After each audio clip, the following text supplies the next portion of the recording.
Église évangélique Grâce Académie. Une église, une vision, un ministère évangélique. Une ambassade du royaume de Dieu, un peuple d'adorateurs, une église sans cloison, une voix prophétique, une vision pour sa génération. Nous prêchons et vivons l'évangile du royaume.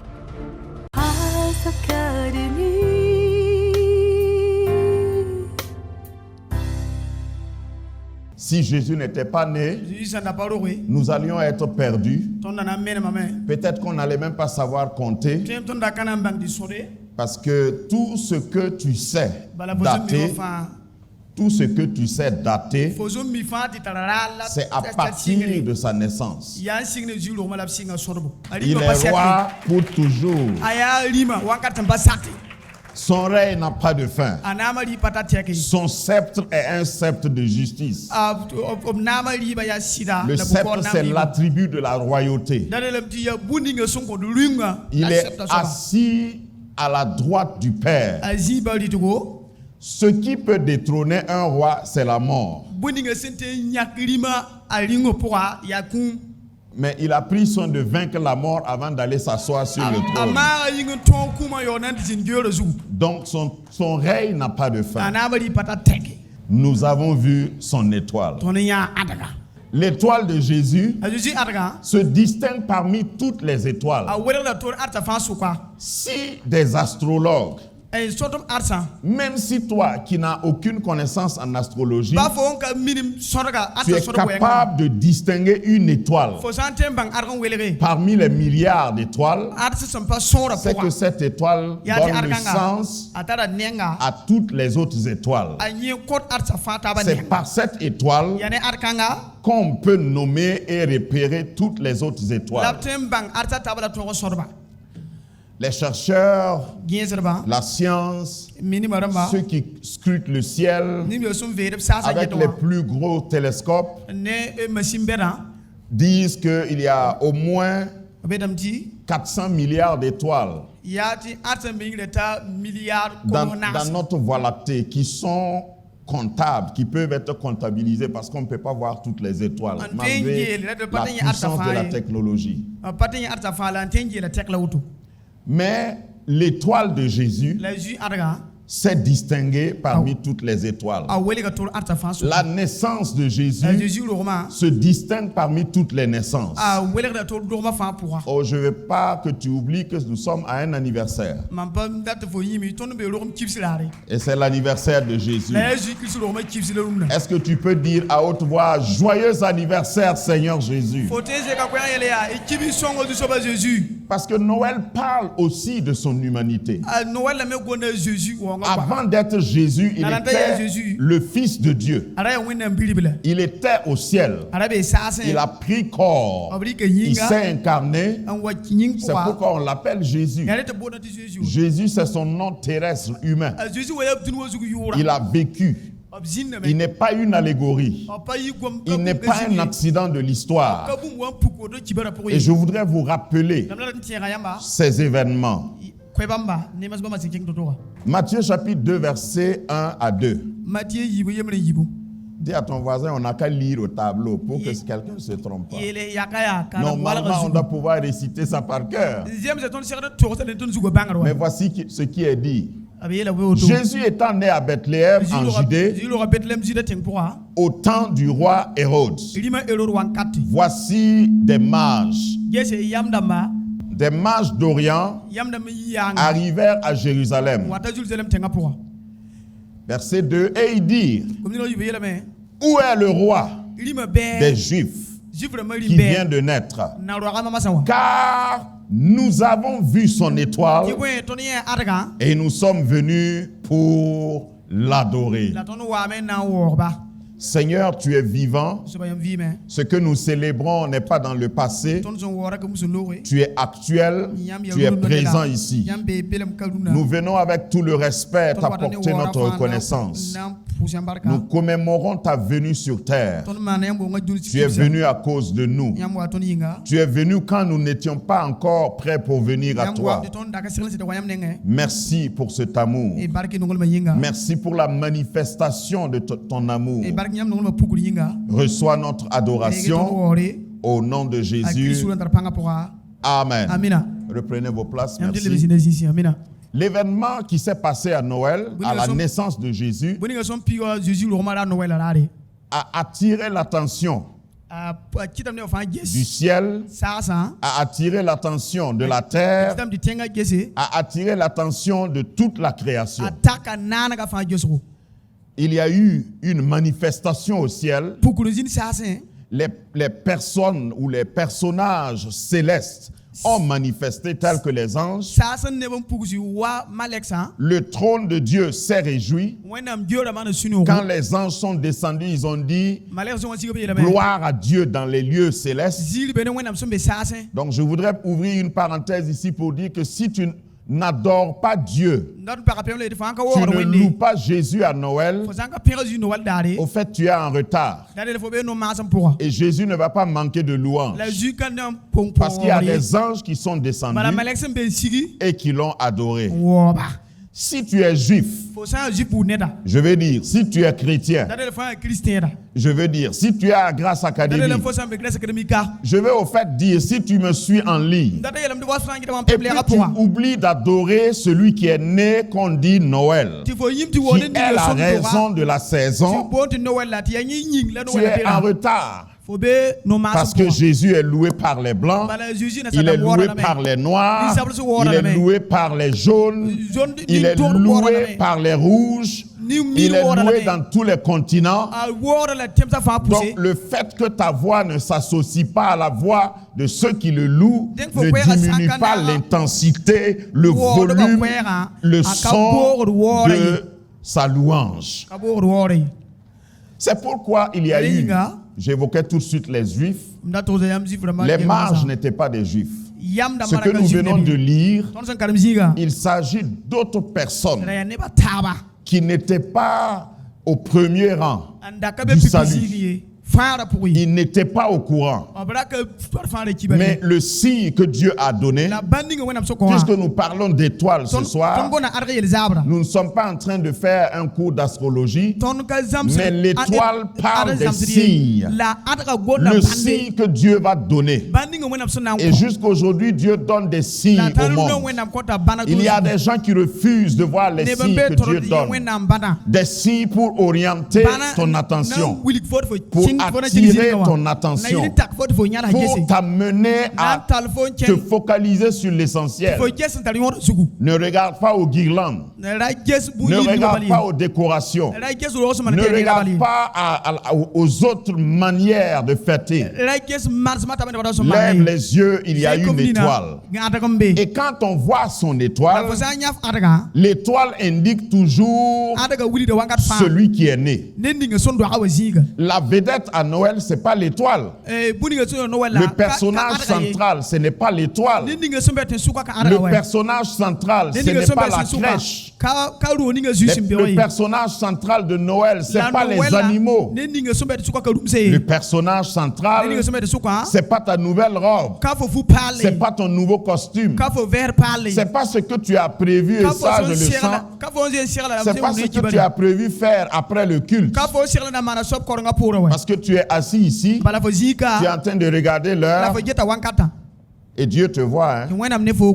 Il faut que tu orientes ton attention vers l'étoile, et là où l'étoile s'est arrêtée, écoutez-moi bien, là où l'étoile s'arrête, il n'y a pas d'Hérode qui tienne. Hérode était dans la même ville où l'étoile s'est arrêtée. Mais quand les vrais adorateurs suivent l'étoile, quand ils arrivent, ils oublient Hérode. Ils oublient leurs voisins. Ils oublient le grand pasteur. Ils oublient le nom de la dénomination. Ils se centralisent, se focalisent sur le roi qui vient de naître. Parce qu'il n'y a qu'un roi. Il n'y a qu'un seul roi. Tous les autres sont des roitelets, des apprentis rois, des rois chapelés, des rois qui apparaissent et qui disparaissent. Lui, il a apparu, on a essayé de le faire disparaître, et leur essai a rendu glorieux, l'a rendu plus royal, et aujourd'hui, depuis qu'il est venu, il est notre roi, et c'est lui que j'ai choisi. Les mages ont quitté. S'il faut remettre un contexte historique, il faut savoir que les mages ne sont pas venus le jour de la naissance de Jésus. Non. Il s'est écoulé plusieurs semaines, voire plusieurs mois, avant que les mages arrivent. Les mages sont sortis de la Mésopotamie actuelle, quelque part là-bas. Et ils sont venus jusqu'à Bethléem. Et à dos de chameau, on calcule. Et on estime qu'il leur a fallu au minimum 60 jours de marche à chameau. Donc peut-être que Jésus avait 2-3 mois quand ils sont arrivés. Mais la distance parcourue en valait la peine. Et j'ouvre encore une parenthèse pour te dire, nous n'avons pas la même vitesse pour venir chez Jésus. Il y en a qui sont à dos de chameau. Il y en a qui viennent en voiture, c'est plus rapide. Il y en a qui viennent en hélicoptère. Il y en a qui viennent avec des fusées. Mais dis à ton voisin, c'est pas la rapidité le problème. Je vais arriver là où est le roi. Beaucoup ont convergé vers une église parce que c'est Noël. Je ne sais pas si tu sais, mais tous les chrétiens sont très chrétiens le 24. Au moins le 20. Oh, quand même. Bon, je ne vais pas m'hasarder dans ça. Mais le tout n'est pas de venir à l'église de Jesus. Est-ce que tu es venu adorer? Quand les mages sont venus, tout de suite, on a su que c'était pour adorer. Avant d'arriver au roi, il y a des obstacles qu'il faut franchir. Le plus grand que je vais mentionner, c'est Hérode. Et Hérode est dans certains cœurs. Oh, il ne faut pas regarder ou chercher Hérode dans un palais. Ton Hérode est personnel. Souvent, le Hérode qui nous empêche d'adorer, c'est notre ego, notre orgueil. Tout de suite, on disait, on va se lever. Et il y en a qui sentent que ce n'est pas nécessaire de se lever. Dieu regarde au cœur. Ce n'est pas la peine de lever les mains. Pas la peine de sortir des mouchoirs. D'ailleurs, je ne sais même pas pourquoi ils veulent qu'on sorte des mouchoirs. Ce n'est pas ça l'essentiel. On a parlé d'offrande. Et il y en a qui vont dire, mais je ne sais même pas pourquoi on doit faire offrande. On est venu adorer. L'adoration, c'est dans les cœurs. Voilà. C'est mon cœur. C'est entre moi et Dieu. On n'a pas besoin de donner l'argent. Il ne faut pas mercantiler notre adoration. Nous sommes en train d'adorer. Et il y en a à la place de l'adoration, pendant que nous sommes en train de lever les mains vers Jésus, pendant que nous nous prosternons devant lui, il y en a qui sont mieux sur Facebook. Et il y en a qui l'ont fait maintenant. Même pendant que je prêche maintenant. Là. Voilà. Ils sont en train de répondre à des messages. Ça aussi, c'est un Hérode.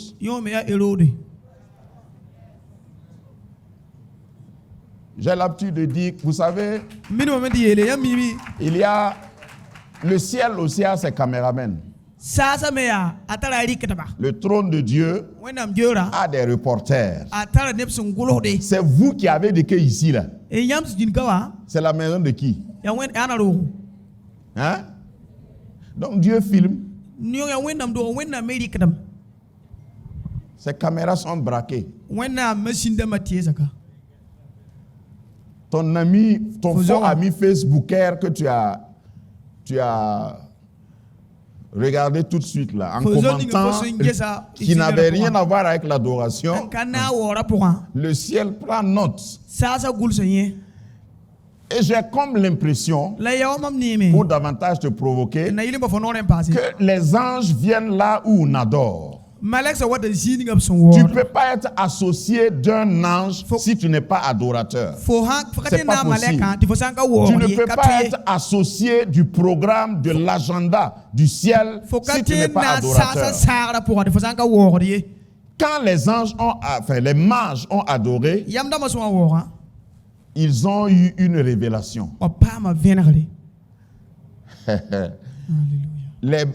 Dieu a envoyé leur dire que Hérode a un complot. J'appelle ça le complot d'Hérode. Il était en train de fomenter, de concevoir un complot. Donc Dieu a dit aux mages, comme vous avez adoré, je vous donne un autre chemin. Je voudrais dire à un vrai adorateur que Dieu va te donner un échappatoire. Tous les héros de ta vie, héros professionnels, héros religieux ou spirituels, Dieu te donnera un autre chemin. Parce que Dieu a plusieurs voies.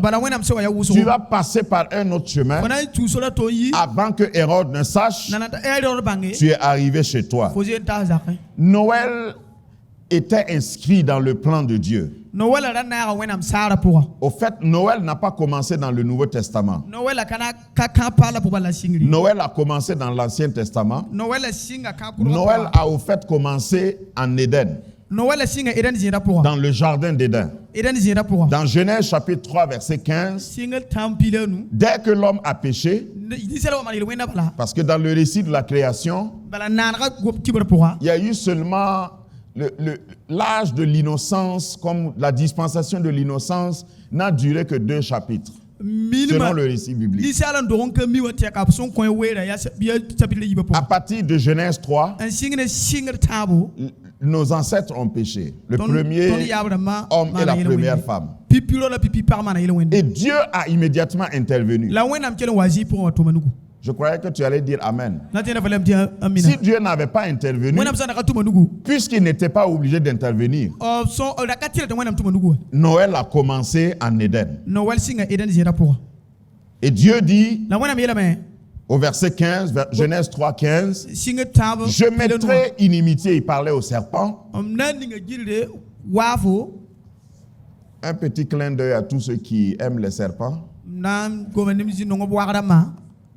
Je ne sais pas s'ils n'ont pas lu ce passage-là. Ce n'est pas moi qui ai dit. Hein. Dieu dit, je mettrai inimitié entre toi et la femme, entre ta postérité et sa postérité. Si je prends ça sur son plan littéral, je ne peux pas être ami d'un serpent. Voilà. Même ceux qui ne sont pas chrétiens, là, il y a beaucoup qui ne sont pas amis de serpents. Si tu es un ami et si ton meilleur ami, si ton animal de compagnie, si ton est un serpent, il faut relire Genèse 3, 15. Que le Seigneur t'aide. Voilà. Comme on est en ligne, je parle en gros. Et même si tu rêves et tu vois des serpents, viens. Si tu viens dans notre église, là, on va t'aider à te débarrasser de ça. On a l'antidote. Le serpent a peur du feu. Mais je vais laisser ça, c'est Noël. Mais même en sommeil, ne sois pas en compagnie des serpents. Je ferme la parenthèse. Donc Dieu dit au serpent, toi serpent, symbole du mal, celui par lequel le mal est entré dans la pensée de l'homme par la femme, je te maudis. Dieu a maudit le serpent et je n'ai pas le temps pour parler de ça. Beaucoup plus que la terre, l'homme et l'homme et la femme. La forme du serpent même a été changée négativement à cause de cette malédiction. Dans les détails de sa malédiction, Dieu a dit, à partir de maintenant, tu marcheras sur ton ventre. Ça sous-entend que le serpent marchait debout et qu'il parlait. Sinon, comment il peut échanger avec Ève?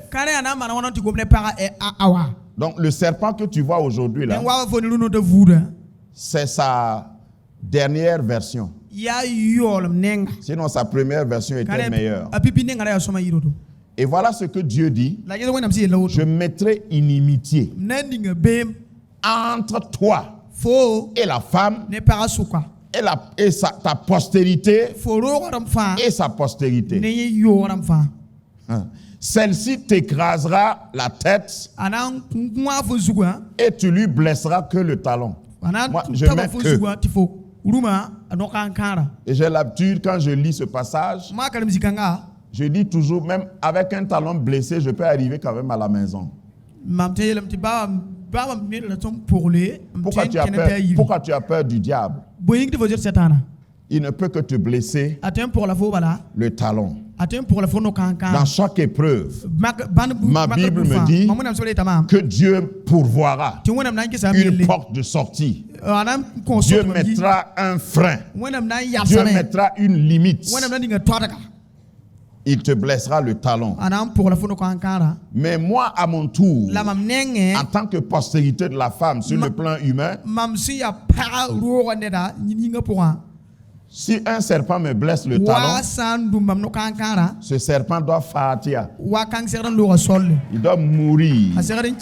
Il doit cadavérer. Parce que un talon blessé et une tête écrasée, c'est pas la même chose. Est-ce que tu as un talon?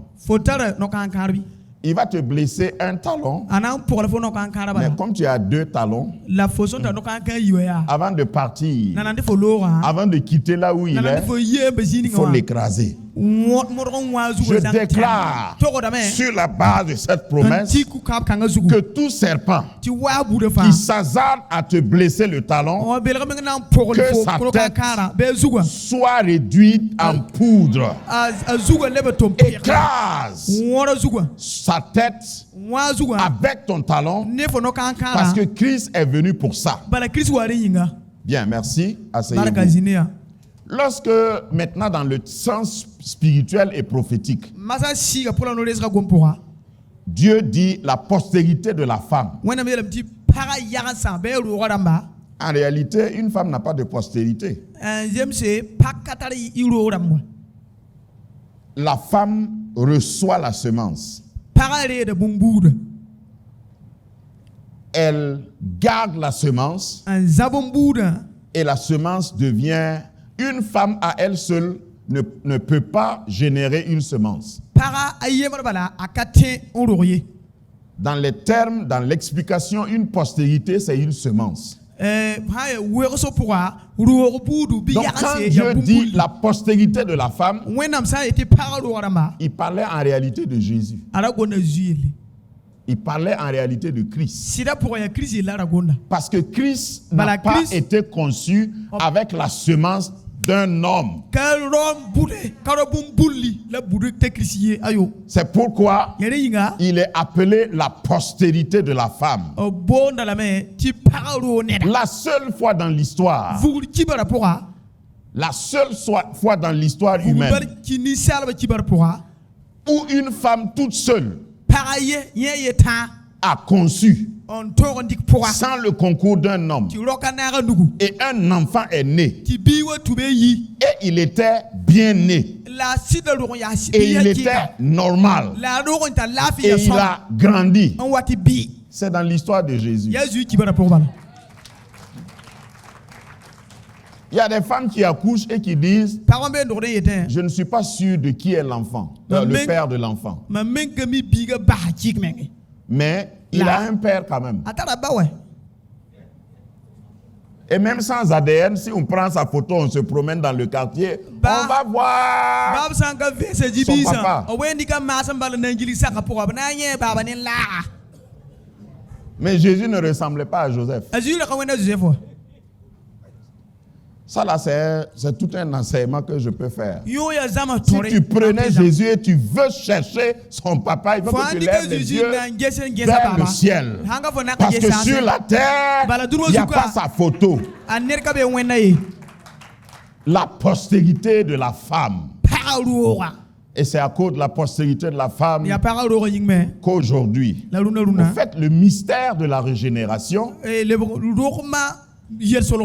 qui part de la conversion, qui fait que toi et moi nous sommes greffés à Christ, c'est parce que Christ n'a pas suivi les règles de la science et de la biologie pour venir. C'est pourquoi toi et moi, assis au Burkina Faso, nous sommes greffés à Christ. Nous sommes ses frères. Je suis frère de Jésus. Et puis quelqu'un dit: tu es orgueilleux. Ça c'est prétentieux. Ton papa est ici. Ta maman est ici. Toi-même tu es né ici. Tu n'es même pas allé en Israël. Et puis tu dis tu es frère de Jésus. Oui. Parce que Jésus est venu par une femme sans un homme. Et ce mystère-là continue.